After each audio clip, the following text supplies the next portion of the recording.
Welcome back to Derry Public Radio. Reporting from the basement of the Derry Civic Center, this is CM Alexander with the news.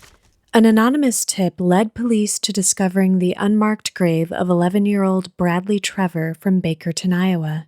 Though police have been reticent to reveal details in the case, Bradley's mother did release a statement saying, "Our family can start to heal now that we know our baseball boy is finally coming home." You're listening to Derry Public Radio. This is Derry Public Radio.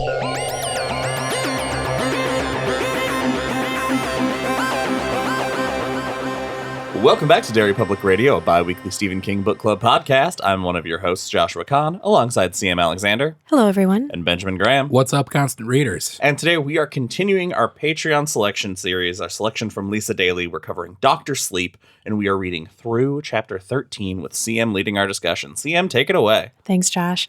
Quick recap from our last episode. We caught up with adult Danny Torrance, who hit rock bottom before becoming sober, and he has been sober now for several years. We met the True Knot, a family of energy vampires whose main source of food is young children, and secondary source of food is disasters. And we also met a little girl named Abra who shines as hard as Danny did as a kid, possibly harder. And she and Danny have been in touch via their powers. They don't really know one another yet. So we kick off this episode with Lucy again being woken up by Abra's screams. David is at a conference in Boston, so it's just the two of them, and we find out that this is not an uncommon occurrence, unfortunately. It's been less and less, at least, but yeah, sometimes she just has these nightmares that are full volume screaming, which I am not ready for that as a parent, for sure, I'll tell you that much, so I hope that never happens to me. I hope she never has a nightmare ever. Never. Have you ever noticed your daughter floating spoons or anything? I have kept all the spoons away from her. Okay. Does she throw She's spoons? never seen a spoon, Oh. just in case. Josh. What? She's so deprived. Spoons are the best utensil That's for true. soup. Ugh. Shut up. Okay, but this part is really cool because of why she's having nightmares. Is it cool? It's cool, and I wish that we had more like intimate exploration of this aspect of her powers. The seeing? Yeah, she's having nightmares about things that are happening to people in the world. Like she'll dream about a man beating up a woman because they're A one-eyed doll by the side of the road. Yeah. And over the years, her parents have learned that those things are real things that are happening. It's called the weird radio in her brain. It's picking up these signals of these just really unpleasant, awful moments from random people's lives. And she had a lot of these. Josh, you mentioned she doesn't have them as much anymore. And she stopped having them so much when her invisible friend came along, Lucy is thinking about. So Lucy is pretty freaked out because she's seeing a lot of like regression in Abra. She wants her stuffed toy that she hasn't seen for like 4 years. And we also find out that she sees ghosts, which she saw when she was 4 years old at a tourist attraction in Frasier. Which, finally. Okay, first I want to start out this episode by reassuring everyone at the table here and listening at home, I am enjoying this book. I promise.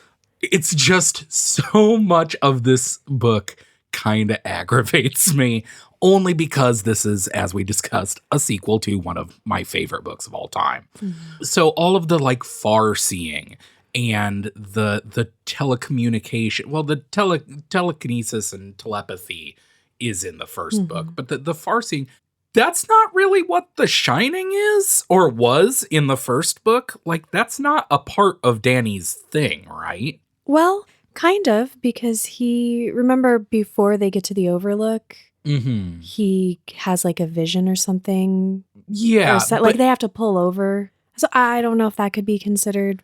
Yeah, I guess I always saw it as more connected to ghosts. It's yes, yeah. But she can just see violent situations. I don't know. So much of this book is like, and also The Shining can do this. Oh, well, And that's great. It's just every time that some new rule was made up on the spot, I was like, sure, fine, I guess. well, I like that it's essentially King is using this to make every supernatural ability be some level of the shine, I think is... Yeah, it's so much of this book feels like we've talked about before with Carrie, and this feels weirdly like a superhero story. Yeah. I'm not entirely sure it works for me as well. See, I thought about you guys a lot while reading this next part because I've been editing our March Madness episodes, and we've had a lot of conversations about how you guys really like the books with like the huge scope of things. And I think that's what was giving me, like Needful Things, for example, and It. I think that's what was giving me trouble with this. I still don't know where I land. Yeah, same. Good thing we've got another episode after this. You know where this episode goes? Yeah. It's the end of a book. So I'm like, fuck, what's gonna... Okay, anyway, we'll get there in a couple weeks. Okay, so sorry. Oh, so this dream is different because it is very upsetting to Abra, and she tells her mom that they are hurting the baseball boy, which we know from the previous chapter that is Bradley Trevor. And here we find out that Tony is back. Yeah. What did you guys think of Abra mentioning her invisible friend Tony telling his daddy what she saw because she told him? Like, what'd you make of all of that? Having Tony back when he shows up in town, and it's was a fun nod, but also now thinking of Tony as something not controlled by Dan is such a strange implication that now it's Tony is not bound to just Danny. I took it as the same as we learn in the first book. Tony is Dan. It's just a subconscious part of his personality. So I thought it was cool this way that they're like, they have this connection, but Dan isn't fully aware of everything that is happening. I thought it was interesting how Dan is still kind of using Tony to distance himself from the shine. I don't know. I thought it was really cool when she says her invisible friend is Tony. She has the same invisible friend as Dan as a kid, but also it's just Dan. Yeah. And he's still a kid, which I thought I didn't know what I was expecting, but the fact that Tony's still that. I thought, and in retrospect, I'm definitely thinking of Tony from the movie. I was like, because he says when Dan finds out that she's been talking to Tony, he's like, oh, it makes sense that she would reach out to. She's reaching out. She would want a companion closer to her own age, and I was like, wasn't Tony just like a full-grown teenager from the miniseries? Yeah. I picture him floating next to a stop sign. yeah. I don't know yet. I don't know if it matters or if we find out. But I was thinking about is this Danny's power, like showing her this version of himself, like extending Tony as a protector, or is she dipping into his head? I think that's what it's got to be. It seems like it's her, but I just thought that was interesting. Like because Abra is, they say it several times in this section, Abra's the most powerful, shining person like ever, essentially. And so the fact that her powers have so many of these small caveats does make sense. And the idea is not unreasonable to think that, subconsciously connecting to Danny, and then when she feels in danger, like feels threatened, that if she has that two-way street with him, like that was Danny's security. And so it might have essentially just popped into her head, that connection, because he's an open book to her. Yeah. I also love that she's trying to explain to her mom that Tony's dad works in a hospice, but she calls it a hospice. Yeah. That's so cute. And Lucy is, at the end of this, praying to God that he breaks the radio in Abra's head. Which, Is that a parallel? Okay, there's a lot of this in this section where there will be weird, just the way things are said, make you go, wait, like in the first book? How is this connected? Yeah. Because her begging God to smash a radio immediately made me go, well, we've heard that before. I didn't even think about that. Yeah. What is the... I love think that. there is. I think there are a few other things I noticed that are way more obvious than that. Yeah. Oh, Uh-huh. Oh, yeah. I have a real big prediction for the end of this book. And if it's what I think it is, it's the dumbest twist I've ever heard. Okay. I've invented the dumbest twist ever. And if it's actually in the book, I'm going to lose my mind. Okay. My twist might be dumber. Oh, We're going to do God. predictions at the end. Can't Josh, you wait. can't participate because you read it. So now we catch up with the True, who are traveling west along I-80 toward Colorado, where they plan to spend the summer. And we meet another member of the True, Jimmy Numbers, the accountant of the crew.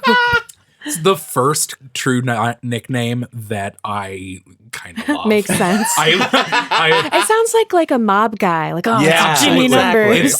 Numbers. If I ever joined a biker gang, they'd call me Jimmy Numbers. Me too, but it'd be like calling big guys tiny because I'm not good with numbers. Call me CM Numbers. So we find out why Rose hesitated when Pepsi killing. Numbers. We find out why Rose hesitated when killing Bradley, which I didn't even see coming. Had no clue. Would one of you like to explain what the deal is with this? I love that as Rose was torturing this boy, she looks up and Abra's there, just like she can Is in her sense. head, She Yeah. can sense Abra. In my head, I She's have there. the Yeah. But that's a big plot point, is that they keep looking out of each other's eyes, so they can't see each other. They don't know what each other fully look like until they do. But she is suddenly aware of this girl in her head watching, and she can feel Abra's disgust. And for just a second, she's like, are we the bad guys? Nah. Yeah, she's like, it made me feel disgust. But I know that was her disgust, not mine. She also knows that this girl was looking from almost 1,500 miles away. So I'm really grateful that I mentioned that, even though I didn't know what it meant. And I'm sure that I missed like 1,000 other things. So Crow Poppy suggests that they go after her now.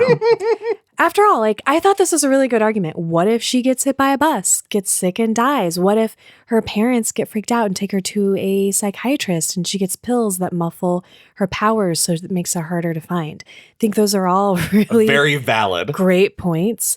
But Rose disagrees. She is willing to roll the dice and let this one ripen some more. And they are on their way to Sidewinder, Colorado. Then to Florida, where Barry and Flick think there's going to be a lot of hurricanes. In other words, food. But for them, that's like fast food. Cheap, not super filling, definitely not good for you, but it'll do in a pinch. Before we part from the True, though, we find out that eating children... That really sucks. What? I hate these people. No, just the ranking of massive pain. We're going to hate how I Sucks. phrase this next part. Oh, no. Eating children really turns their crank, refuels their baskets. It does. Awful. It They're sucks. anytime I think like, oh, maybe they could be cool, they're awful. So we pop over to Danny and Casey having one of their weekly sponsee meetings. And since I'm familiar with the program, the Al-Anon side of it, but we follow the 12 steps too, I'm curious what you two made of this exchange in the restaurant. I like it. The fact that Casey's such a no-nonsense kind of sponsor is one of my favorite themes. Because I also think that's the exact kind of sponsor that Danny needed. And the fact that it's the repetition of like these same questions, and Casey is very big on the accountability part of it, of you drink because you're a drunk, and then calls him out later that he feels like he's holding that something back, and if he doesn't finally say it to somebody, then he's eventually going to find himself back in a bar with a bottle in his hand, throwing away all the years of sobriety. And of course, Danny thinks immediately the mama canny and says, I'll never talk about it ever forever. I love what Casey says here when he's telling him we drank because we're drunks. It's not because your mommy didn't love you or your daddy beat you. He said, we never get better. We get a daily reprieve based on our spiritual condition, and that's it. And that's true. I'm not qualified to speak on addiction. I'm so glad that programs like this are there to help the people that they help. That said, I fundamentally disagree that teaching people that they are fundamentally broken is a good thing. That's not the point, though. Sure. It's just there's this part where he says, do you drink because it's hereditary? And he goes, no. It is, though. You know that, right? And he goes, fuck you. I don't care. I get why that's it's just... It's about the control, because if it's hereditary or if it's because what happened to you in your life, you're robbing yourself of the control to manage it. Sure. It's just... I get it's part of the same reason I disagree with religious organizations. The fundamental thing that they are teaching you is you are bad and you cannot be better unless you go about things our way. That's at least the way it seems from my way on the outside. I completely understand that. I have to respectfully disagree. Explain. Okay. It's not that at all. It is so much because the drunk brain is such that it's, you can ask someone in the program who's worked it successfully and they'll tell you, yeah, that's basically how, like my mom, for example, will always say, first thought wrong. Like, that's just what you learn. The first thing that comes to my mind, I have to like reset and really think about, because my brain is just wired that way. And it's like all of these little weird things that kind of seem like disempowering and kind of shitty sometimes. And like it's robbing them of autonomy is actually giving them autonomy. Okay. It's kind of hard to explain. Like I said, I'm far removed from this. I've never had to go through this, so I'm not an expert. I am definitely not saying, hey, these are bad things. These are objectively, the program is good. They objectively help people. And there are other glad they're there. types of programs. I know that there are other. Yeah. Because I really like this part, because Danny, one of the things they're talking about is that Danny's struggling with the God of his understanding, which is one of the steps. You admit your wrongs to yourself, to the God of your understanding, and to your sponsor. And that is something in Al-Anon I struggled with because I'm not religious. I'm like, okay, the God of my understanding. Right. And it's just like that, again, that mindset shift of you, because in my like social work trained brain, I don't want to think about giving over control or saying my life was out of control and I was helpless, because then what can I do about it? It's just a different way of kind of like approaching and phrasing those things. But everything Danny's struggling with is just really interesting. And when Casey tells him, if you don't unload this, you are going to find yourself at the bottom of a bottle one day because of this, he is absolutely right. There's like, you can't go in thinking the things that I did or the things that I've been through or happened to me are more special than anything anyone else has been through, because it's not.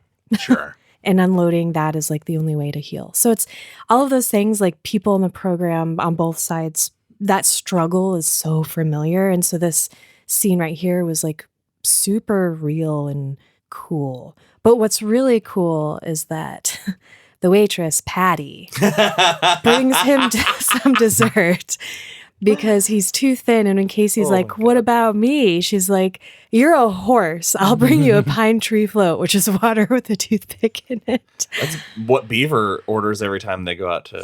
Yeah. I just love this part because it's a cool way to illustrate how, like, to us, how this place, these people, this town, it's home. Like, this is Danny's life, and his life is really good. So briefly, I'll just go through this really quick. Casey also mentions the work that Danny does at the hospice, and that, everybody knows essentially that he's Dr. Sleep and he has a way of helping people, not like Annie Wilkes helps people. But this is This part's really smart because what Casey's getting at is that Danny's role at the hospice is to repay the debt he owes, like to make amends for things he did while drunk, but then points out, but there's something that you're not giving up. That's your step 5. You need to do it. So he gives him the chance to tell him, and he's like, no, I'm good, man. Nope, never, ever, ever gonna say it. So Danny leaves and goes back to his room to a message on the blackboard. They're killing the baseball boy. He tries to get more information, but Abra's not there. And he understands that she didn't come for him. She came for Tony. And that's where we get information about, like, she reached out to the child part of his mind, which made me feel safe because he is an adult man. Yeah. Which, King, for once, he is very aware of this. Yeah. And I love it. I love that Dan is so aware of Yes. it. Like, oh. Danny thinks about trying to find Abra, but naturally assumes her parents are going to be like, you gross adult man, get away from my daughter. So instead, he writes back that he and Tony wish her a happy summer day. Danny decides to pay a visit to Billy. He spots Carling along the way, takes a moment to think about what a piece of shit he is and how they've stayed out of one another's way ever since the night of the altercation. And, you know, that's okay. And I'm still worried that this is foreshadowing Carling doing something awful, and I'm not looking at Josh while I say this. It's just making me really anxious. But what makes me more anxious is that there's something wrong with Billy, something that causes Danny to spill all of his coffee when he sees him. What's happening? It's so funny because the way It's funny? It's that Billy turns around because Dan's bringing him coffee, and the way it's written is it's straight from Billy's dialogue that he's like, oh, coffee, up there it goes. Yeah. And then that's when it jumps to Dan saying that he saw the death flies.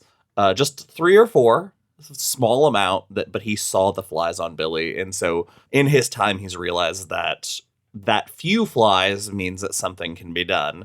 So yeah, so he like marches Billy into the office and just lays it all out there. The scene is incredible, but it's just Danny telling Kingsley that Billy needs to go see a doctor. And does Billy not being like, elaborate. "Fuck that." But and this is where it talks about that in the Al-Anon circle that, you know, you're not supposed to talk about the things, but over the years, Dan has helped other people like he did Dr. John, and people have talked. So he knows that Dan has it, and he's also trusted Billy's intuition all this time. So I love that Kingsley just goes with it and doesn't ask too many questions. Yeah, it's really cool. I like that Billy's like, I had a checkup in 2006. Yeah. And I had to like figure out where we were in time. Like, oh, that was 5 years ago, man. Yeah, they finally convince him, though, to go to the doctor and find out that he has, what is it? He had an aneurysm. Oh, yeah. Yeah. Aneurysm. An aneurysm in his stomach. Okay. And if it would have burst and he wasn't at a hospital, he'd definitely be dead. Yeah, he basically saves his life, which, okay, I love this because before the operation, he and Danny have this really beautiful heart-to-heart, and he tells Danny, I guess I owe you my life. And Danny says the thing I was thinking. He's like, no, I owed you mine from the first day we met. All I have is because your kindness opened the door to that. Billy rules. He does rule. So interesting thing about Danny and his addiction. When life is rough, he hardly thinks of a drink, but when things are good, he starts to get thirsty. And he's leaving Billy. He's feeling good that like he saw the death flies. He was able to convince him. They know what's wrong. They're fixing it. Everything's going to be okay. And he spots a roadside bar on the way home, the Cowboy Boot. Let's talk about Danny's struggle here. I love this scene. He pulls in and he's just like imagining all of the things in this bar. I bet if I go in there, there'll be some ladies. It'll be, and he picks up the phone. And I love this scene of him talking to his sponsor. And well, he talks to Doctor. Because Doctor John Dalton, who he knows from the meetings, and I just love this friendship that they have. Like, this is the first time that I was like, oh, I like Dr. John. I love how Dr. John kills the tension of the moment instantly. Yeah. What does he say? He's just like, oh no. He does, but if He you're, does it in like a womany, like a shrill, like, oh, Yeah. alcohol. yeah, I'm listening and reading, and It's Will so Will good. Patton is doing the audiobook, and it's the voice that he does for him in this moment is like so comedically Yeah. perfect. Yeah, it's written so well. It just demonstrates that level of like just two dudes who Yeah. care about each other in a And genuine way. Keeping it real. Yeah. I love too that he's like, dude, that place is disgusting. Yeah. If you're gonna go down, like, don't do it there. Yeah. Get out of there. And he stays on the phone with him until the cowboy boot is in Danny's rearview mirror. I did like that this is where we get that small aside that when he started drinking in his freshman year of high school, his one regret was he hadn't started drinking sooner because it Yeah. dimmed his shine to a manageable area. And that's hard to know that that's how early he started. Mm-hmm. And John kind of picks up here that Danny's addiction is related to the shine, and that's kind of how the conversation comes about. So yeah, we kind of get this insight into how bad things must have been for Danny. Just it never got good until now, until we're seeing him here. Danny comes home to a message from Abra that she had a wonderful day and a buzz on his intercom that Azzy has been visiting Mr. Cameron for the last few hours. So he might want to come down and do his thing. But before leaving his room, he calls out goodnight to Abra, and we're told that it would be 2 years before he hears from her again, which is a crazy so much jump. time jumping. Oh, I love was it. so this, and because this is the last chapter in this first section, I was like, something terrible is about to happen. Nope. Not really. Well, Not yet. Yeah, just 2 years passed. That's all. We do end with a really cool foreshadowing that, like, in my notes are like, oh, what does this mean? And we find out in this section that we're covering. But the last thing we get is that during those 2 years, something slept in the True's bloodstream, a parting gift from Bradley the baseball boy. I had we'll get to it, but I had was no like, what idea. the fuck does that mean? Yeah. Oh, that was really good. That was really good, actually. So that brings us to part 2 of this book, Empty Devils. It is 2013, and we are with Conchetta, Abra's great-grandmother, and she is about to break her hip at 97 years old, which is very, very, very bad. The Conchetta storyline here really got to me in a very real way. Yeah. A few years ago, when my grandmother was still with us, she slowly succumbed to Parkinson's disease and dementia and had to come live with my family and I. And this the hearing about her breaking her hip and falling, hearing about how fucking awesome she is. She's a world famous poet. Yeah. Did we know that up to this point? It's mentioned that Yeah. she is a poet, but how renowned she is, we didn't know. She had read poetry for 2 sitting presidents. Yeah. And like is apparently amazing. And then hearing that like she's just not well enough to be left alone. The parts with Lucy taking care of her were just heartbreaking. Very real. Yeah. The other thing of note here is Abra's at summer camp for another week, and Chetta doesn't want Lucy to tell her she fell because she doesn't want to interfere with her last week at camp. But of course, Abra knows everything, so that's not going to fly. And what she knows, though, is not what I thought she was going to know. Yeah. She calls from camp and says, I want to come home. Conchetta has cancer. Yeah. Terrible. Would one of you like to talk about how Abra's life is about to change? Since her mom has gone to stay with Conchetta, she's taken up some of the household duties, and part of that is, taking in the mail, doing the laundry, stuff like that. And she brings in the mail, and on one of these flyers on the back, there's a "Have you seen me?" section, and she's looking over the children on that page, and she sees Bradley Trevor. She sees the baseball boy. So this, I was wondering if the stuff going on with Conchetta was, and her mom she's like basically living the life of a child with divorced parents for a while. If it was to set up a situation in which the repercussions of Abra's gift might go even more unnoticed by her dad and her mom, and her dad, Oh, okay. This freaked me out. So I don't know if I'm just reading too much into it. She's spending the weekdays with her dad, the school days, but he's really busy taking a break from his teaching job to write a book, one that deals with the past, the 20s and 60s, which super familiar to me. Yep, this is another one of those moments. It's like, okay, this is a parallel, but why? For what? I don't understand, because they are not, their relationship, not similar at all. Yeah. Either of these characters' personalities, not similar at all. What are you trying to tell us, Stephen Well, and King? then there's one thing I'm holding on to later to talk about, Yep.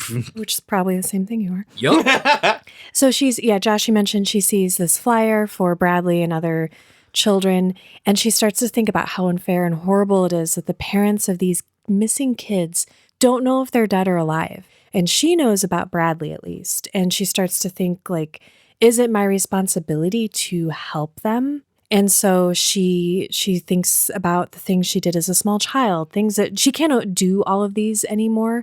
But there are plenty of others she still can, like looking into people's heads, not her parents, of course, because she's already learned that when you read people's minds or when you look into their email or phone or journal, you're going to see shit you don't want to see. And that's on you. So she's learned to control that part of her mind so that she doesn't accidentally peek into other people. She can also plant suggestions that make people do things, but that scares her so bad that she doesn't use it. And now she is thinking about another talent she has, one that helps her see things as long as she has something to fix her mind on. Which, real quick, on a lighter note, we get a reference to our favorite King boy band Over There. Okay. Round here for This Mr. is- Mercedes. This is as good a time as any Oh, to no. point out two things Yes. that I find very interesting. Okay. First, this chapter title is called Empty Devils. Mm-hmm. Empty Devils is a book written Yeah. by Scott Landon. Like that, Yeah. so we know that reference is out there. Here's the thing that's interesting about having Round Here. Round Here breaks the universe because Round Here is in Mr. Mercedes. In Mr. Mercedes, at one point, Holly watches The Shining. Oh. Maybe The Shining in Mr. Mercedes is a documentary about the Overlook. That would be amazing. I would love to know where the title came from. Because it burns bright. It's shining. It burns to I don't know. It was shining against the Colorado mountains. I think it's wow. fascinating. And it's something we listeners, I know we've hinted at our YouTube content that we're making, but I had saved that tidbit for one of those episodes. And I couldn't resist bringing it up now because I think it's really interesting. That's a good pull, Josh. So now things are about to get really strange and dark. Abra is going to use her talent. Which one of you would like to describe this insane scene that happens? Oh boy. Go ahead, Ben. Yeah, she does an X-Men. Does an X-Men. And she is focusing on the baseball glove, right? She's focusing on the picture. picture. She's touching she it, yeah. touches it, and it's so small that she blocks it out, and she can't see the picture, except she can see it perfectly. And as she concentrates, she sort of starts to almost relive the baseball boy's last hours. She sees him going into the cabin of this Winnebago or whatever, but doesn't see very much because he gets tied up on the floor. But she does see several things that help her know where she is. She sees a water tower. She sees some signs. And at one point she has to rewind the memory, Crazy. which is insane. She has to concentrate, and it's even harder to make it wind backwards. I'm just like, just watch it again. I guess when she says it to Dan, Dan's like, "You What? can fucking do that?" Yeah, That's but weird. she rewinds and she clocks the sign for this ethanol plant in the middle of Iowa, and she knows that is where baseball boy is buried. And she Yes. sees that Barry picks up the kid's glove and puts it on and messes with it. Bury the chunk. Bury the Which chunk. is the Thank best. God. Much better. Yes. We're going to continue to just call him Bury the Chunk. Yes. Chunk Daddy. It's a tribe of daddies. A couple of things I want to mention here that are kind of cool, and I don't know if any of them will be super important, but she is right-handed and uses her left hand, though, because it's stronger.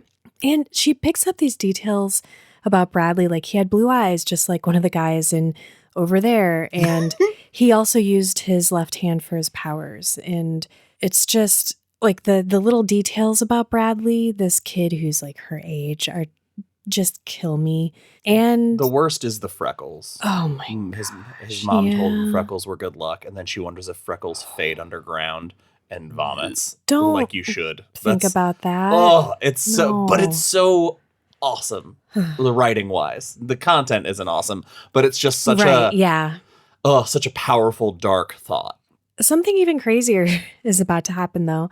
Abra is looking out her window when the world starts to shift uncontrollably. The mental image that Yes. brings is so good. It's so fucking cool. All of a sudden, was looking out her window and she's thinking about all this, and then she's in a Sam's and just walking around a grocery store, and suddenly realizes that she's seeing through the eyes of the woman who killed the baseball boy. And she senses Barry nearby, which is how she got there. But a more powerful mind, Rose's, drew her into her, like not necessarily on purpose. Sure. This is another one of those cases that I'm like, the rules of The Shining are whatever Stephen King feels like. Okay, I can get on that page.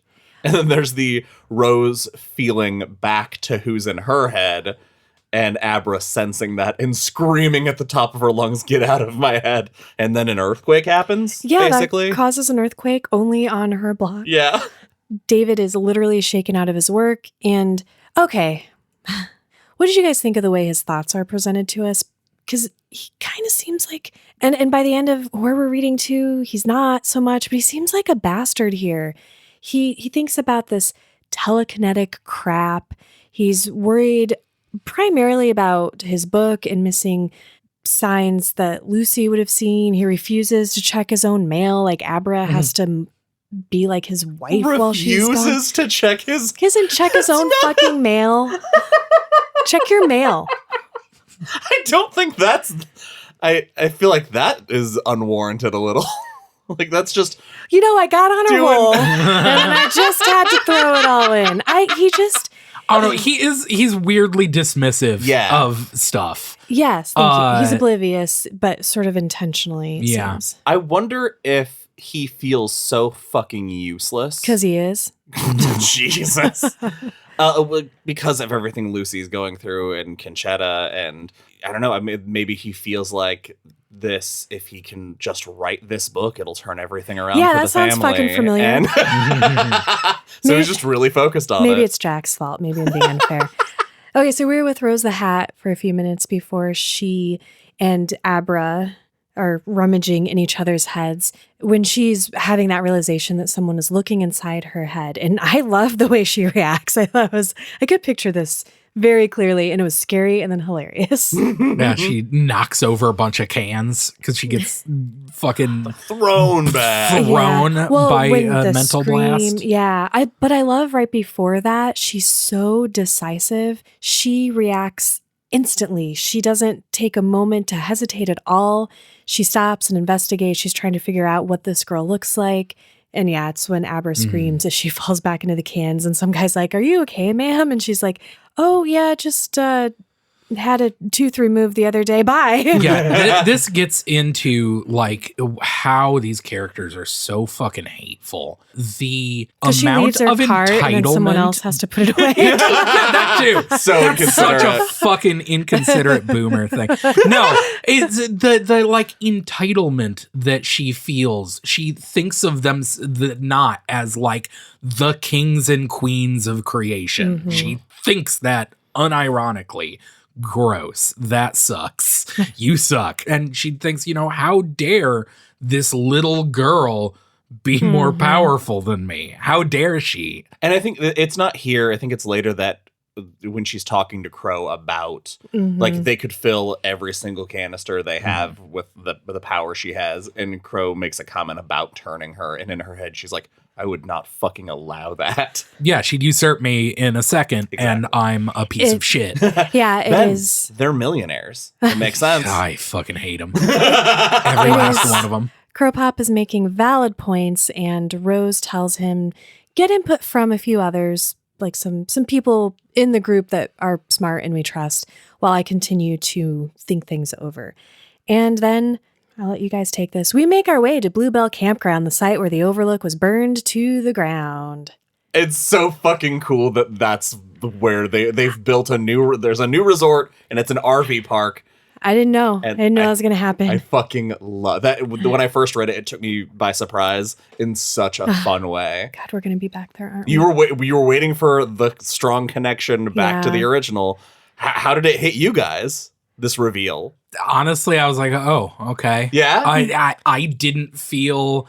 I don't know. I guess they're the ghosts haunting this, haunted place. Stephen King's idea of places being bad. This is Draws just people to makes sense. Yep, Yeah. exactly. It's just a bad place. So of course these ghost, vampire, whatever these people are drawn to it. I guess think the more we get about it a little bit later, makes it feel more real, like more strongly connected to the first book. I don't know. It felt more like fan service than anything to me. So before we learn more about that fun block party, we're gonna get a better one with people I wish were my neighbors, because they're like, hey, there was an earthquake. Let's throw an earthquake block let's party party about it. Yeah. So Abra pretends to be a normal kid as hard as she can for this cookout, and then gets permission from her oblivious dad to go home and finish her homework. And Lucy calls later that night, and she can tell something is up with Abra, but of course David reassures her that he's dumb. That was cheap, you guys. That was really good. You're that so fucking got me. adamant. It's so great.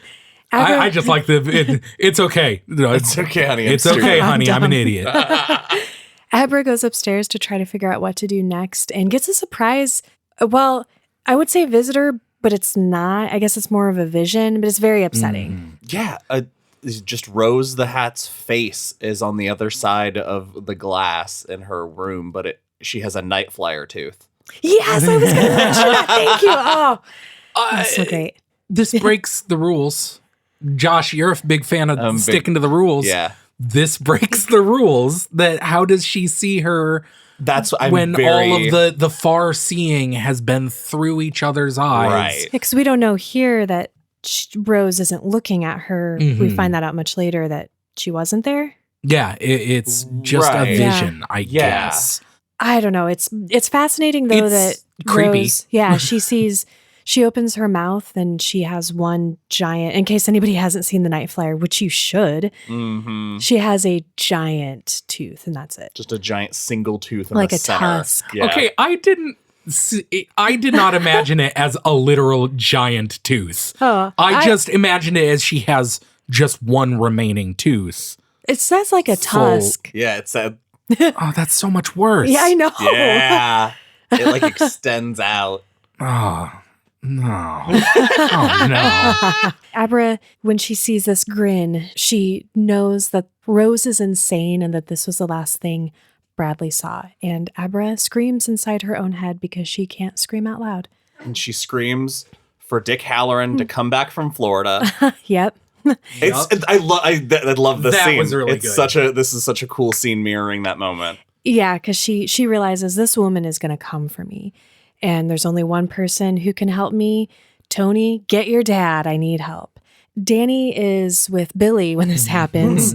And thankfully, Billy was operating the train. And we get this really touching bit about Danny growing up with Wendy and how she always kept food on the table, but they never really had much of anything. And now he can drive this train too. And something that just made me really sad, Casey had asked him at one point how much Wendy knew of his drinking. And he said probably more than he realized, but he never beat her up, so that might have helped. Oh, it also just bummed me out that I think it's right around here that he realizes he doesn't know if Dick Halloran's alive or dead. Danny's handing things over to Billy to park the train in the barn when his head explodes from Abra's cry for help, and he comes to with Billy standing over him, concerned, and for the first time, he realizes how he must have hurt Dick when he was, testing his powers on him that one day in the car. But it seems so much more powerful, right? Yeah. Because Dick was driving when it happened to him. No, they were wasn't it? sitting in the No? car, and Danny Oh, okay. pulled out at the last minute, That's so right. he didn't blast him full force. No, I meant like at the end of the book when he. Oh, no, Dick was, he had a Rose moment. He was in like a cafe or something, and And he there was smelled a the stand. oranges, Yeah. the orange stand, and he's like, that's it. Oh, God. Billy asks him who Tony is. He said that name when he was passed out, and Danny lies, of course. Billy knows he's lying, but he lets it go because it's not something about how he might be dying. So he's like, I'm good. And I like this part because it shows how Danny is at home and everybody just accepts him and trusts him. Interesting thing here, he's thinking about the harm he did to Deanie and her son by doing nothing, and thinks about how he was harmed along with his mother, and thinks that his father hadn't been the only culprit. So I just mentioned this because while Wendy and Dick mentioned in that first part, they had made a point to say, like, it wasn't Jack. Seems like Danny does place some responsibility, more so than Wendy and Dick, on Jack. Yeah. Just that's how I interpreted it. Maybe I'm wrong, but I just thought that was interesting. And I wonder if that's like the alcoholic mindset too. Could like be. you're responsible for your own actions. Mm-hmm. Danny thinks about Dick telling him that when the teacher is ready, the pupil will appear. Remembers when he first met Dick, how lonely he was and scared and thought he was the only one, and just how good it felt that Dick named that thing inside his head, The Shining. And he's thinking about all of this because he needs to make a decision. He knows that a grown man contacting a girl can be dangerous, but he also knows that she needs him the way he needed Dick. He relates this to some of the work he did with Casey and a few others, interventions for other addicts, basically, and how they'd had a few successes, and sometimes it was a bust, doors were slammed in their faces, someone might wave a gun at them. Another AA rule is you can't keep it if you don't give it, and that's like what sponsoring and interventions are all about. Abra, of course, is one step ahead of him because when he goes back to his room, written on his blackboard is her email address. And with thoughts of to catch a predator in his mind, he emails her and says, "Tell me what's wrong." All right. Well, here's the thing. Did you write down what Abra's email address is? Yeah, it's Cadabra. Yeah. It's And Dan, like, he gets a good chuckle out of it. And then he creates a new email address that's just for emailing this. And I'm saying he picked a screen name that was a waste when Alaka-Dan was on the table. And I just wished for all my might that that's what it would have been. So we're going to jump to the following Saturday afternoon outside the library because Danny and Abra are going to meet for the first time, Josh. It's such a smart idea. Like, it is someplace in public. Abra has already concocted this story of, you're my father's cousin? Uncle, but we call you Uncle Dan. Yeah. But you are your Uncle Dan, and enough people don't know his side of the family enough. There's only one busybody person that if this woman happened to see us, then we'd be kind of fucked. But otherwise, it's just, I'm meeting my uncle. It's such a weird, I don't know why this made me go, how come this is the first time they're meeting? I don't know. It's their connection has been so strong that I don't know why. Because it feels like, because they've been interacting. Yeah. So the fact that this is the first time in person is just, it's strange to think that over all these years, it's just been chalkboard. Yeah. So Danny's telling her about The Shining, which I love that she loves it. She has a name for it because she thinks it's a good name, The Shining, because I've always thought of it as a dark thing. I love that when they're talking in their heads and she starts using basically cartoons to send images. Yeah. And he's like, oh, that's such a good idea. It fucking rules. Not a good idea if you've seen Skinamarink. So basically this meeting is the exposition of things we've already seen. So I wasn't going to spend too much time on this section since we already know all of this. But they're wrapping up their meeting, and they come to the correct conclusion that the woman in the hat will probably come after Abra because she's food. And Danny thinks that the only way to protect her is to get rid of the threat. And he asks her if she can put an alarm bell in her head, and she's like, I think I might be able to do that.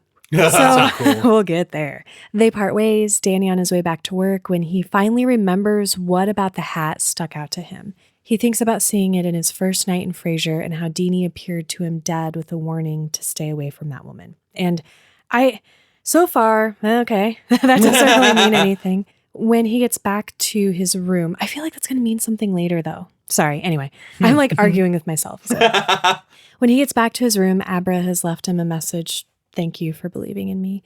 And on that note, the relief of someone else knowing, Danny decides to look up Dick Halloran. Guys. He just Googled Dick, and it took him a while, but he figured it out. Had some results to sift through. I thought it would be quick, but before like Dan first thinks, I wonder where Dick is. It blindsided me so bad. There's like, yeah, he hasn't talked about Dick at all. Mm-hmm. Yeah, you're right, Josh. It's really sad. Yeah. Like their connection at the start of this book, seemed so good. Yeah. But the fact that we find out that it's been 15 years since Dick passed, and the fact that Dan is 10 years sober also gave me a feeling. It's heartbreaking because it's like Wendy and Dick didn't know he was okay. Yeah. Although the one comfort that I did have was that Danny figures that even though he and his mom weren't at his bedside when he died, he was probably surrounded by a bunch of women. So yeah. He had a heart attack alone. while fucking. That's how he died. But before Danny started this search, he prayed for Dick. So we'll see what happens, guys. Danny is, you guys, my favorite part. Shortly after this fucking woman. Yes, Danny is buzzed down to the room of the classiest, most delightfully vulgar old woman I want to be someday. Miss Eleanor Oulet. Danny calls her Miss Ooh La La, very fitting. And before she dies, she tells Danny that she's had visitors all day long passing through, and tells him how great his ass is. And if she were younger, she'd ravish him in front of a crowd of cheering onlookers. That kind of confidence is something I aspire to. Mm-hmm. She's going to be dead in 5 minutes, so why not go nuts? That's my bucket list, to really verbally rape some younger guy. Oh, Jesus Christ! It's so aggressive. Yeah. Yeah, no, this woman is great, and it's funny. She says, she's like, oh yeah, I've had people coming in and out and passing through, she says specifically. And Dan's like, nuh-uh. Yeah. Nuh-uh. No, like he has not. He takes a second to think if his interaction with Abra earlier had just drained him so much he didn't notice, and then he's like, no, she's probably going crazy. So she tells him that the lights are going to go off, the bathroom door is going to open, and that means that a visitor has arrived. And Danny's still not sure he believes her when she just dies mid-sentence. Also a cool way to go. Mm-hmm. And then the lights start to flicker, turn on and off. His watch stops, and he waits. And a voice comes out of her dead mouth, and it says, Danny, and then we are with the fucking true. Getting pulled away from the scene is so annoying. So we're at the stupid Bluebell campgrounds. I mean, the scene is just essentially Rose putting the strike team together. Mm-hmm. That's gonna, she's selected her inner circle of the 9 people she plans to send to get Abra. Basically, the 9 characters we know. Yeah, exactly. And that she says, I know she's somewhere east, but I'm just going to get into her mind while she's sleeping because she'll be completely unguarded. I'll be able to find out where she lives, every detail about her. I can maybe even plant a suggestion in her head that when we show up, she'll just get in the car. It'll be easy peasy, lemon squeezy. Ugh. Was the True always this tax haven for all of the ownership of the Overlook? See, that, because they did imply in The Shining that people didn't actually know where the money came from. So that's really interesting. I hadn't thought of that. I think it That's might be. yeah, it could be. That's crazy. Because That they've they just been around for a long always- time. Because it also said they never bought the park, but that the park was built. There's never, they own it, but it was never mentioned that when they bought it. So that is a very interesting thing. Huh. Oh, we also, quick reference that, I don't know if it means anything. Jimmy Numbers is joking about being the grandson of Vlad the Impaler. Yeah. And Grandpa Flick smells awful and has the best, most disgusting comeback when someone points that out. It was vile. It's so good. I'm not going to repeat it. Listeners, It's will worth have to- it's worth reading the book. Yeah. So Jimmy researched something Rose picked up out of Abra's head, which was lickety spliff, and figured out it was slang for a New England convenience store chain, lickety split. And so they now Really funny when they get someone to like, they find out where it is. They're like, lickety spliff. It's a slang for going quickly or whatever. It's just like not correct at all. Makes you go, oh yeah, they're a bunch of hundreds of year old ghosts. Of course, they don't know what a spliff is. This does let them know, though, that she is near the mountains, so that narrows it down to 6 gas stations. And Rose looks at pictures of various mountain ranges, narrows that 6 down to 3, and then she has a plan to further narrow it down because she's going to visit Abra in her sleep. So finally, we are back with Danny, and Dick is coming out of Miss Oolala's mouth. Dick getting inside a woman one last time. I'm so proud of him. He deserves it. Jesus It's the way he Christ. wanted to go. Yes. I love that he tells Danny that he grew up fine. It's like, thank you, Stephen King, for... That was, I didn't know how much I needed that. So did you guys, I also love this callback. Danny's like, okay, what's something only we would know? Yeah. So I know it's really you. And then it's the, you asked me why she wanted his pants. Because that woman, the passing thought of she would like to get in his pants. So this is interesting. Dick tells Danny that he can't stay long because it hurts to be here and that this place is a dream of a dream. And considering he's not appearing to Danny in the form in which he usually experiences ghosts, Dick's not a ghost. I love the message that sends. Yeah, they explain it as like they're the people who won't accept that they're dead. And I think Dick, having lived his life with The Shining, probably was like, yeah, no, I know that there's something next and I'm heading out. I'm ready for it. Yeah. And then the fact that he is crossed back from whatever this next place is shows like the strength of their connection. Yeah. How important Danny is to Dick. I think illustrating that by never having him appear physically, and it's only like the mouth doesn't even move on the woman's dead body. The voice is just coming out. It feels like that takes all the effort possible, and that's the most you could get. Danny finally asks Dick his question. Who are the people Abra's seeing? Okay, a lot of information is given here, if only anyone realizes it, which I didn't until later chapters. Would one of you like to explain all this information about the Empty Devils? Well, the most disturbing thing is Dick points out if they'd even gotten wind of Danny when he was a kid, he would have been eaten by now. And yeah, he tells Dan a lot of stuff that we know, that these people feed off of the shine, and that when he asks where they are, he mentions they're in your childhood. It's great.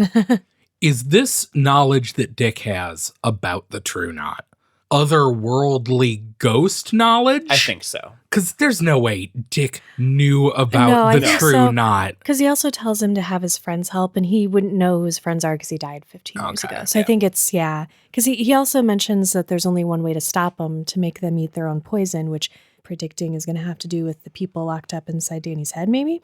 And They need to come take their medicine. Oh, no! Oh. He has one last message for Danny before he goes, and that is to repay the debt he owes. So let's talk about the plan Danny starts to form and who he's going to involve. Oh, so he gets Abra's permission to bring Dr. John in on this. I do love, there's that moment when they're meeting outside the library and they do have a weird geek out moment when they're like, you know Dr. John? It's very cute. He says we're going to bring Dr. John into the loop and we're going to go get that baseball glove and then we'll bring it back and let you use it to find out where they are because we have to take the fight to them, essentially. It's the only way you're going to be safe. I relate really strongly to Abra here in her romanticized moment because, okay, embarrassing admission. I can be a bit of a sucker for young adult novels with a girl in a love triangle and monsters. And she's like, Uncle Dan is kind of handsome. It's like, yeah, a 12, 13-year-old girl would get a crush on like a good looking, powerful, nice older guy. Well, and it also makes sure she's like thinking about like the Twilight books and stuff. Yeah, She's don't like say Twilight. There are better ones. It's genre defining. You have to give it that. But yeah, like I like that it's the supernatural thing, and she's like she's a fan of it, but has never placed that on herself. Yeah, it's so weird. I love that again, King, because from her perspective, this isn't gross, and I'm really glad King is conscious of that in this book because we do not have a rainbird moment. Yes, no rainbirds here. No rainbirds. So Abra gives permission to tell anyone but not her parents. And Danny's like, okay, but like, yeah, we're going to have to eventually. This next section is really going to establish two strong, powerful women being out of the picture for what Abra's going to go through. Basically, she's going to be surrounded by men, and I'm a little bit disappointed by it. Maybe it's for the best, like write what you know, and King's a dude, but why do we have to push Lucy and Chetta out of the picture? I hate it. I hadn't Chetta thought comes about back. it that way, but it definitely is like I like Chetta and Lucy so much more than David. Yeah. Why is this put on him? Yeah. And maybe that's where some of my irritation with him is coming from, too. So Lucy is calling from the hospital. This section is so bad. Oh. This is the part that hurts. I was talking about because she calls and talks to David and she's basically on the edge of breakdown. She fell again. She this fell is the end. again. Yeah, she's on the way out. Like a fall, breaking your hip is bad. Mm-hmm. It's a very bad thing. And she is, because of the pain, lashing out. She shatters her arm and she falls asleep. And she screams at Lucy like, how could you hurt me like this? Not because, of anything other than she's a mindless animal in such immense pain. And Lucy just basically says, I can't keep doing this anymore. I related to that after watching my family go through very similar situations. And as she's saying this, she hits me with something that I was like, oh, how did I not see this coming? She says, I was talking to some people and we're gonna have to take her to this nearby hospice. hot spice. That a room just opened up. So they are putting Conchetta in the hospice Which where is- Dan Yeah, works. maybe my anger will be for nothing. Hopefully, I will happily redact it if.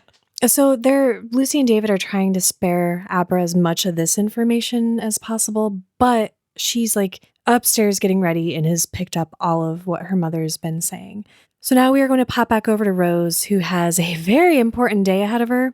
I can relate to her so hard in this moment. She thoughtfully puts a sign on her door that says, "Do not disturb unless absolutely necessary," which never works. If you've ever had to do that, people do not care. And she is just going to be interrupted constantly. She's trying to prepare herself for this like mental colonoscopy. She's clearing her body and mind of everything. And she's going to get inside Abra's head, but there's a knock on her door. To be fair, everybody who interrupts her, it's a good reason. These are all do knock in these instances. I don't know. I feel like they could have just made this decision on their own and she would have been fine with it. Well, they had to. She's the boss. They have to get her permission. Well, it's her fault for not delegating more. Exactly. Then. Sorry. Let's explain why they're knocking. One call is about they found a medication. They found a medication that will put Abra out if she's as powerful as they think she is, but will not make her overdose. So they're on the extreme side. So that's the first thing. That they're going to ship to like 30 different places. Yeah, like bounce this package so there's no trail. The next is that Grandpa Flick is dying. And the fact that earlier in our reading, we talked about somebody else dying. But because the true are immortal, the fact that 2 people are dying within 2 years is crazy to them. And then the last thing is that Jimmy Number's back at it again, and he has narrowed down to the exact street Abra lives on because there was an article about on that same day there was an earthquake that was not registered anywhere else. It's so there was an earthquake strange. Party. Yeah. And so all of these interruptions give her all of that information. But now that she has the block, Rose is like, yeah, I can find her absolutely no problem now. This is going to be even easier than I thought it would be. Let's pop back over to Teeny Town for a minute where Danny is meeting with Billy and John to see if if John will take a trip with him to Iowa. And he is going to ask them in a unique way. This part, I don't know. I kind of zoned out. Here and again later on, it's this middle section. There are a few instances of characters recapping the entire plot. Like 5 times. Like 5 times. And they all ran together, and I don't remember much of it. The cool thing is how he convinces John of what he and Billy can do. Yeah, like he's one of them is he's holding one of his 7-month chip in his pocket, and he asks Billy what he's holding in front of Dr. John, and he narrows it down. He gets really close. Yeah, he's like, oh, it's I can assume it's one of your AA chips, and he's like, yeah, okay. And Dr. John says, oh well, you're right. Dr. John is like, well, he's been sober however many years. Trying to help narrow down what year. And he's like, yeah, I know, but no, it's I think it's probably 7 months, he holds it out and it's 6 months. Yeah, and Billy's so really disappointed in himself. He's like, oh, I'm so good at guessing. And it relaying like how he came into contact with Abra, and Billy pulls the town she lives in from the ether. That was cool. And so just a lot of that. Here, it's right in front of your face. I thought it was a great scene because you wonder how are you going to talk somebody into believing all of this all of a sudden. And I thought it was a good example of utilizing having Billy there to sell the point. Yeah, I didn't quite understand what that was at first, but yeah, that's a good deal. It's a good deal. It's a good deal. It's a good deal. But John, in the end, decides he'll come with him to Iowa to find the baseball boy. Mm-hmm. And when he asks Danny, though, how he knows Abra, we come back to that moment in one of the first AA meetings, which I thought was cool. I just want to mention this because he shows him that he wrote her name in his book when she was 2 months old. Just like, like you can't fake that. He's like, unless I faked the entire book and you've known me for long enough, you've seen this in my hand. And so they're going to go to Iowa. And it's completely impossible to write a thing on a previous page in a notebook. I also thought of that, but I was like, if John's not going to think about it, I'm not going to. Well, he mentions like, I didn't write it in later because of where my next entry is. I guess. And I felt like I just couldn't picture what he was talking about, and it was on me. He must have written it on the line below it so that he couldn't write his next meeting on that line at all and had to. Yeah. So unless he'd skipped a line all those years ago to write something, I don't know. So John and Danny are going to go to Iowa. Billy is going to go to Anniston. So we are back with Rose. We're doing a lot of jumping back and forth. She has not been interrupted again, and it's too early to peek inside Abra's head because she won't be asleep yet. But as soon as she is, Rose is going to get in there, pick up information, and plant some suggestions, some that she figures Abra is going to detect and disable, but she thinks that she can get away with at least a few. She's really confident, despite knowing how powerful Abra is. And meanwhile, Abra is talking to her mom about Momo, picking up what Lucy is really feeling. It's basically that she's failed Chetta. It's just super sad. And Abra wants to make her mom feel better, but she doesn't have the ability to change someone's emotions. But she thinks Danny probably does. And that's what he uses in the hot spice. And thinks that he'll help Momo when the time comes. So she gets off the phone with her mom, and Dave kind of parents her for a second almost. He seems out of touch and dismissive still to me. she's like, I'm sad and Momo's a glass ornament and our lives are fragile. And it's like, this is like a Ben Folds 5 song. And anyway, Dave mutes the TV for a second and he's like, because I was thinking, oh, he's going to have a conversation with her. And he's like, she's an old glass ornament, so she's been on a lot of Christmas trees. It's okay. People can't live forever. Give me a hug. Go to bed. He's not lying. So she goes to bed, but not before checking in with Danny. The plan is a go. She sets her alarm for the morning and then does something that I did not catch on to until this part. Something that I find worrisome. Yeah. She's about to set the alarm. She's concentrating while she does it, and she starts rubbing her hand over her mouth, just like Jack. The second this happened, I immediately was like, I swear to Christ, if this little girl is haunted by Jack Torrance, I'm going to lose my entire mind. Oh, I don't think that's I it. don't think that's it. I have another guess. Oh, is this your theory? My theory's have about a something else. theory Okay. it is about, and it is the dumbest guess. If it is real, I'm going to lose my mind. I'll throw my game face on just in case. Okay. But are we saving it for later? Do you mind? Okay, Okay. we'll save it for later. All right, so Abra is not just setting alarms. She has another idea, and Rose is about to find out the hard way just what Abra has in mind. You guys, what Fucking happens? rules. Again, we get rooms are filing cabinets, brains are filing cabinets. Mind Palace. Mind palaces. Rose gets in and she thinks she's going to be able just to take her time and leisurely check out all the files she wants to. So she opens a drawer, sticks her hand in, and then all of a sudden, like burglar alarms are going off. And the drawer slams back shut, trapping her fingers inside. It's so fucking great. Good. And she's not alone. She turns back and Abra is now Daenerys Targaryen. Yeah. And like charges at her with a lance. Like, it's so fucking cool. Of like, you're in my world, bitch. Let's do this. Very suddenly, Abra is just like, oh, I'm a complete badass now. Yes. She intends to kill Rose for what she did almost to the does. baseball boy. Yeah, she could have if Rose wouldn't. Like, she pulls so hard. Rose She, like, thinks fast. yeah, she like strips yeah. the skin off of her fingers as she pulls them out of the drawer. We didn't mention this, but Rose, when she gets inside her head, she describes it as like a turntable going down this dark corridor. And she suddenly feels, because Abra's now gone, she feels a fluttering inside her head and knows that Abra's in there looking through her files. I fucking love it. And she flips the tables again and, they get thrown out of each other's heads. And so she knows Abra has learned about them, but she doesn't know how much she's learned. The like fury that Rose feels is so maddening to me. That how dare someone do to me what I can do with impunity because She I'm sucks. a rich conservative white lady and I can do whatever I want to hurt others, but how dare someone do it to me? Fuck her. The audacity, you would hurt me. Yeah. Rose leaves the RV for some fresh air because she's very shaken. Her hand is physically damaged. And she gets about 2 minutes of fresh air when Crow comes to tell her that Grandpa Flick is dying.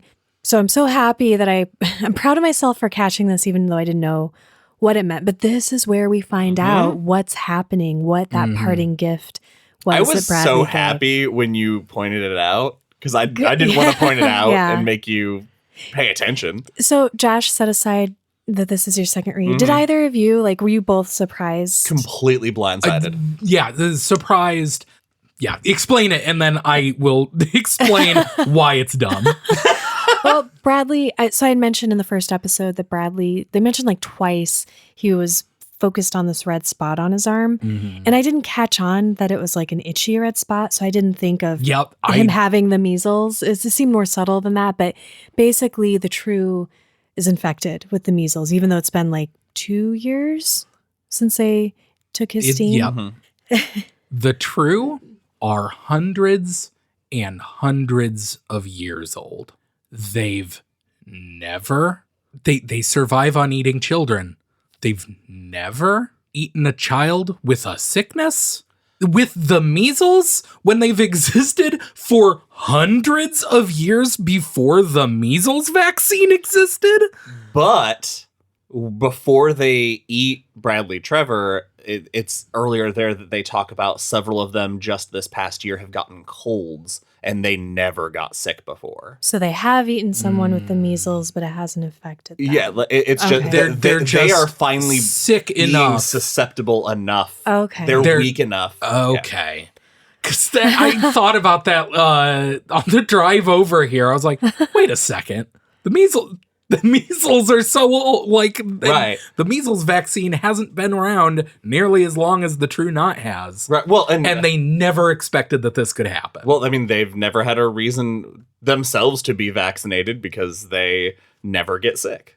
And they've eaten people across all of history with all plethora of diseases and never gotten sick. So Grandpa Flick is going to die, but his death is broken up by a scene between Abra and Danny.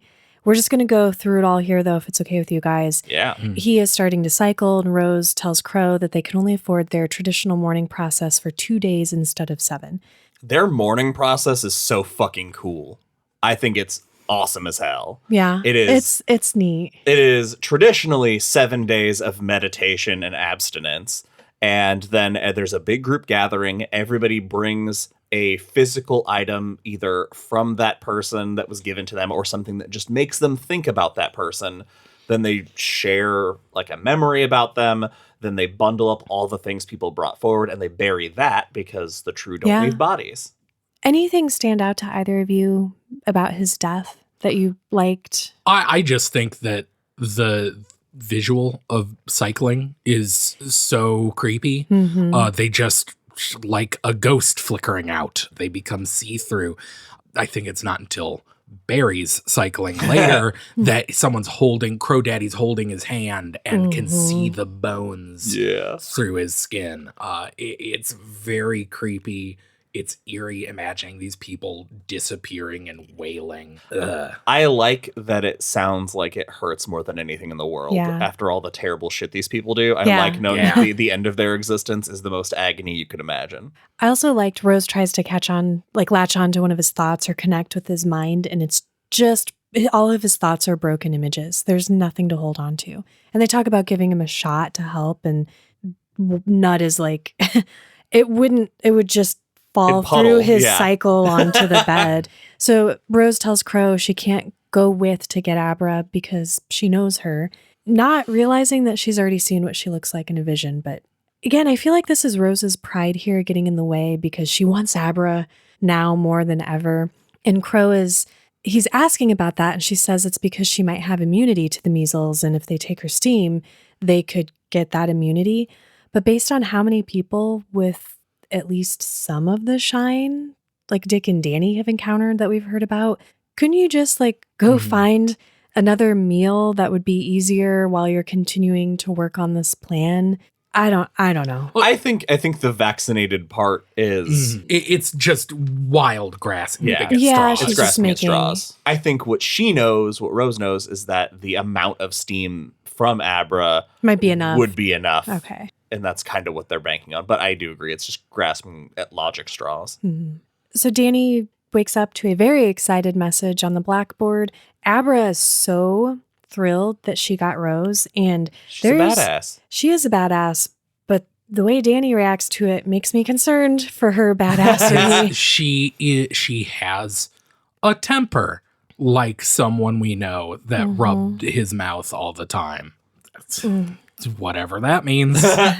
So again, we get brought up to speed. Abra tells Danny what she found out about the True. Oh, can I point out a wicked cool phrase, though? Yeah. Okay, Danny's picking up on her thoughts, and she's picturing a collage of the missing kid posters and wondering how many were taken by the True to feed on their final psychic gasp, the obscene delicacy. Real good. The next morning, Danny and Dr. John set off for Iowa. As they eventually make their way toward Freeman, they have an interesting conversation about addiction in Danny's past. And we get a line from the gunslinger here. Do what you guys think? Earned, not earned?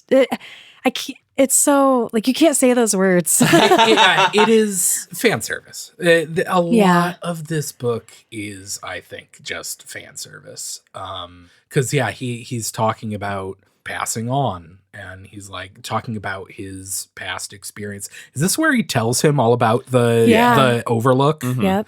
Yeah, tells that, I stayed at this hotel and things went bad and I see ghosts and other things, and I know there are other worlds than these. And yeah, neat. I don't know, didn't hit me the same.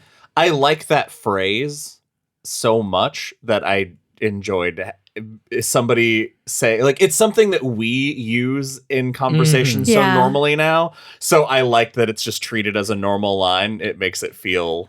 I like Danny. So Sure. I just, It was coming fine. from his mouth didn't bother me, but it pulled me out of the book It did. for a second. Yep. I do like that at this point he thinks about he has the conversation we had while reading The Shining, which was, did Jack have the shine? Yes. I did like is that. Is that why his drinking, like, did I do the same thing my dad did, essentially? John asks him why he told him all this, and Danny's like, I want you to know what you're up against, essentially. So if you want to bail, I'm not going to hold it against you. And John points out that if he did bail, he'd be on his own. He's like, I have Billy. And John's like, yeah, he's old. And I bringing this up because I love this line. Danny's like, Billy would argue, if you said something like that to him, that the good thing about getting old is that you don't have to worry about dying young. And that actually brought me comfort. I was like, let's get old, you guys. Let's get It's old. going to be great. Okay, we jump to later this evening. Danny and John got some supplies, took a rest at a nearby hotel, and they are on their way to dig up a corpse. But they're Man. not alone. Dan linking with Abra and letting her essentially pilot him to the location is so fucking cool. And it's just really funny that, Dr. John is only hearing the one side of the conversation he's having with Abra. But the fact that the communication is so strong, even this far away, fucking cool. They find the place. They take all these precautions at a place that's very clearly abandoned, but they sneak in, and Abra literally pilots him to where he's standing on the site they buried him on. And they spend the next 20 minutes digging up the baseball boy. It is gruesome. It's upsetting because, like, Abra eventually, she's like, okay, I'm out. Yeah. Because she's already seen this. But before she leaves, like, she had started to cry, and Danny's eyes are filling with her tears. Yeah. And he's shivering because she's in bed, shivering cold. The part that stuck out to me about unearthing Bradley Trevor was the description of the glove. When Danny finds that, the lovingly oiled pocket was full of squirming bugs. And then me and Danny threw up. The fact that they buried him with it holding it across his chest, essentially, like they tried to give him a burial that looked like there was any reverence. Ugh. And that made me even more disgusted. I couldn't stop thinking about Danny throwing up at a crime scene. Yeah. Good job, Dan. Yeah. Well, to be fair, they know they can't call it in for the next, because they have to rebury the body, which is also heartbreaking. And then you have to say, well, we have to wait, maybe 6 months before we can call anybody, because we sure stand out probably in people's memories if we call now. And that just, it sucks. It's so hard. So Danny finally says, we're going to have to bring Abra's parents into it. And she starts screaming no into his head. And he's like, do you think that they will hesitate to kill your parents? And she can't really argue with that. So now it's Thursday morning, and while this was going on, the True picked up some porn, which we'll get to, but I don't know if I'll understand it. That, oh my God. Reading it the second time when she sends him on that errand to go get porn, I was like, I know this does mean something, but what the And then when it happened, I was like, oh, right. It's It's just such a so small detail. weird, though. They're trying to shock Abra into slipping up by, like, they know she's going to peek inside Barry's head, and they're all going to be watching porn when she does it. Then she can't spy if the only thing he's looking at is that. Sure. Oh, yeah, I guess I wasn't thinking that that's all she'd see. Because Andy was like, oh, she's in for a surprise. I thought they were trying to, like, No. Yes, make no, her they're- mess up. Yeah, I agree. They're trying to, like, shock her into letting her defenses down. Because as we see, she is going to be not where they think she is. Right? That's part of the plan? Yeah. Pretty much. There is one moment that I thought I would point out, and it's that Jimmy pulls up the photos of 3 girls. They've narrowed it down, and they come across Abra's. And these people, with the names they have, make fun of Abra's name. Yeah, that's... So Abra is going to tell her dad what is up. She's not pregnant. That's his immediate thought, which I feel like any dad would probably have. Sure, yeah.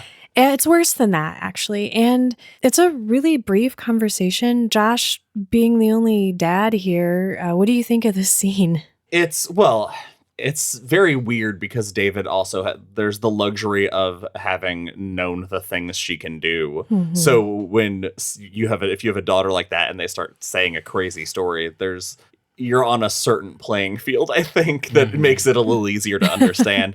I think any parent's worst nightmare is revealing that their child's been talking to a grown adult without their knowledge. It's just like a horrifying thing. Since they were 2 months old. Yeah, yes. Very young.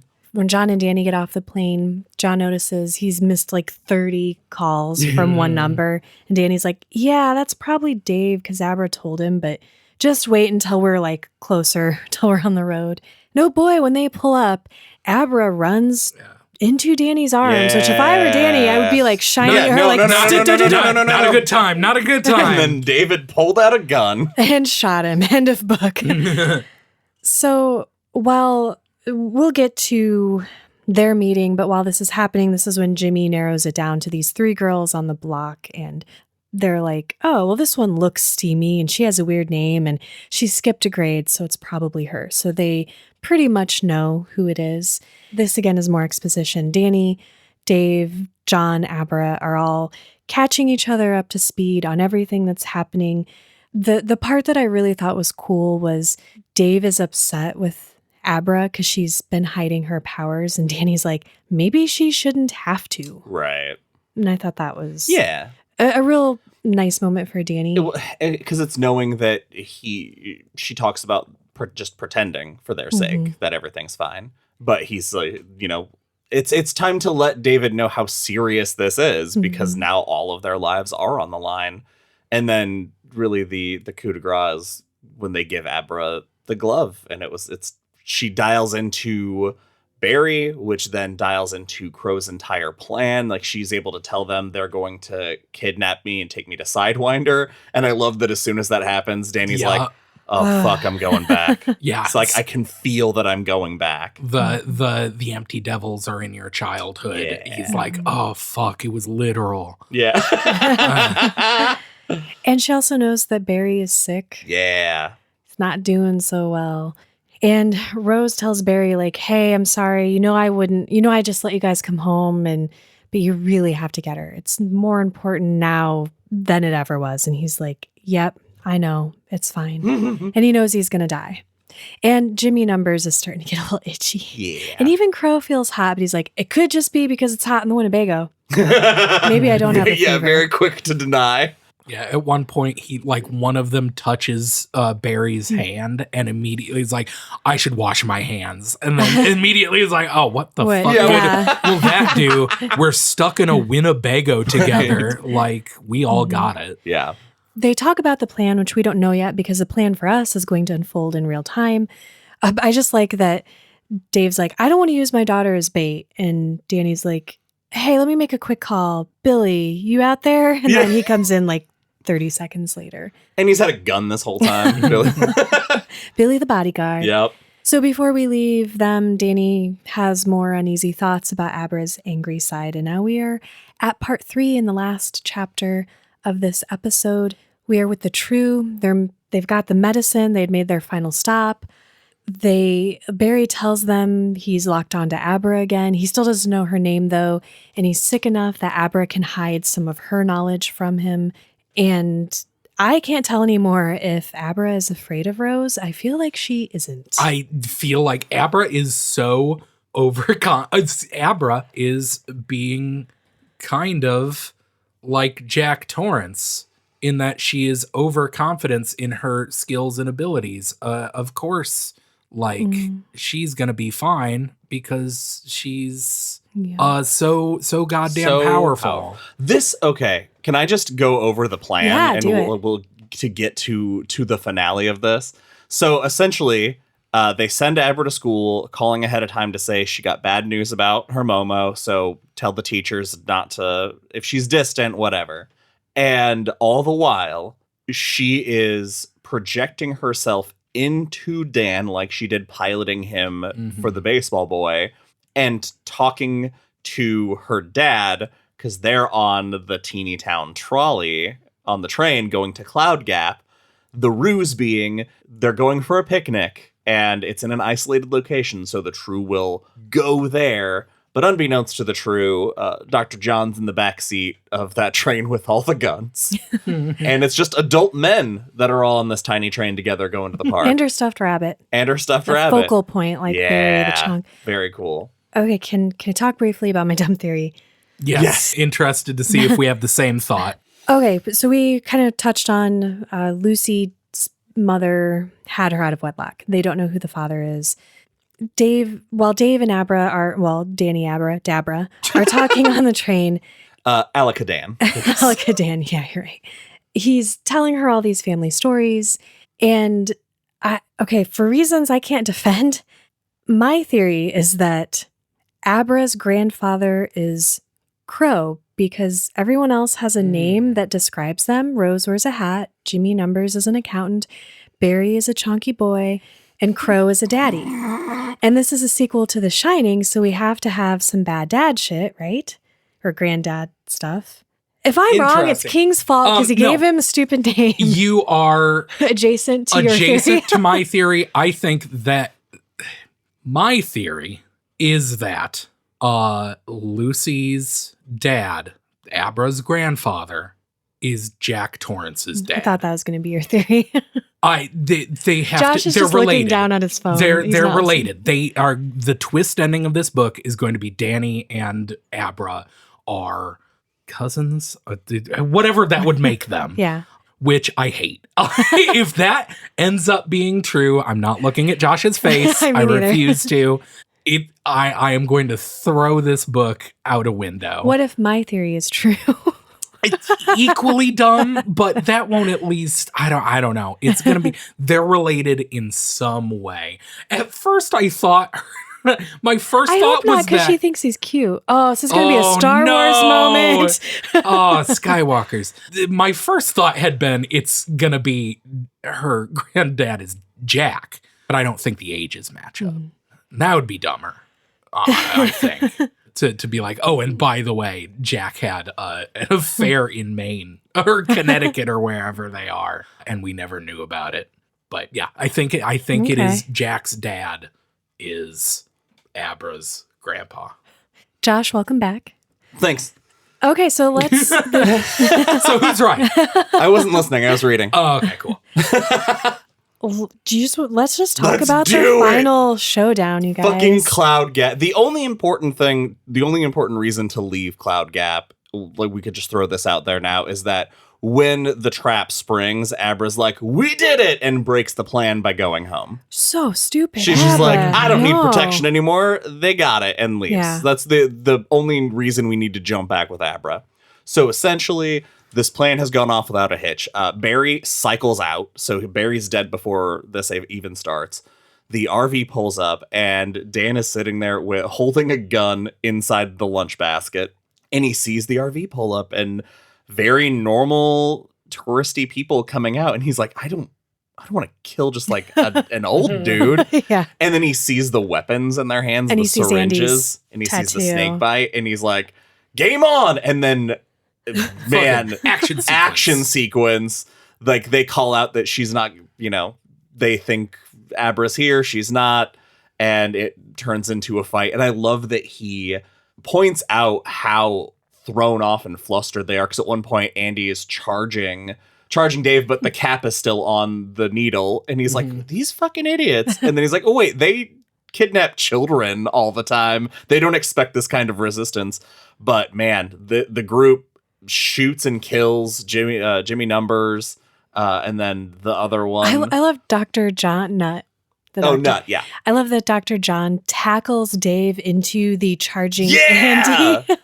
Just pushes her in, and then he uses the stock of the rifle and cracks her in the jaw and breaks her jaw. Doesn't mean to hit her that hard. Yeah. It's the adrenaline, sure. Mm-hmm. And I also kind of wonder if kind of vampire rules apply. Like the theory of like the reason you can stake a vampire so easily is because their bones aren't as solid because they're dead. They don't have any calcium. Yeah, whatever that theory is, but like they are physically, like if they were without their powers, would be frail. And I'm wondering if that's part of this, is that he did strike her very hard, but was maybe more force. She's taking on more force. Anyway. Well, and they're all sick. Yeah, and she ends up having a brain bleed that he later sees, which is fucking cool. She's cycling, yeah. But yeah, they kill everybody off, and they are celebrating that for a moment, and that's when Dan hears Abra yell in his head, "Where's the crow? The crow is not there." I love how Danny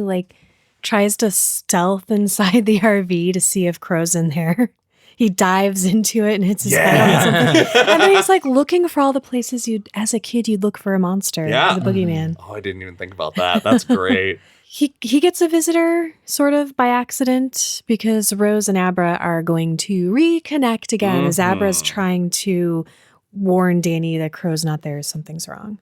And when we jump back to Rose, she's thinking about how even more people have shown that they have spots, and she's already stressing out, and then gets that psychic blast that several of her true not are dead. She tries to call Crow, but his phone goes straight to voicemail. And we also found out that he can't telepathically communicate with people. Yeah, but he doesn't have that kind of power. I don't know what Crow's power is. Don't they all have something? It's being a daddy. Oh, that's right. Sorry. He's an exceptional daddy. And so they find nobody in the RV, and Dan comes out and they torture Andy because They don't torture her. Dr. John tries to. Well, okay, Danny tortures her. Danny tries to. Dr. John tries to help her. Danny's just trying to reset her jaw for her. But yeah, he tortures her into asking where Crow is, and she says he got off in Anniston, and that's when they know this did not go their way. Danny tells John and Dave that he can't see Billy anymore, and he can't see Abra. And Dave is understandably upset, but that is literally all Danny knows. And that's where we leave off. That's it for this episode of Derry Public Radio. As always, thank you for listening. Join us for our next episode where we will be finishing Dr. Sleep. For Benjamin Graham and CM Alexander, I'm Joshua Kahn reminding you, the ass of a man is the piston that drives the world.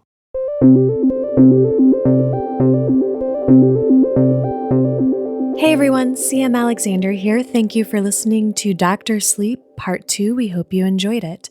Who do you guys think is Abra's grandfather? Is it Jack, Jack's father, or Crow Papa?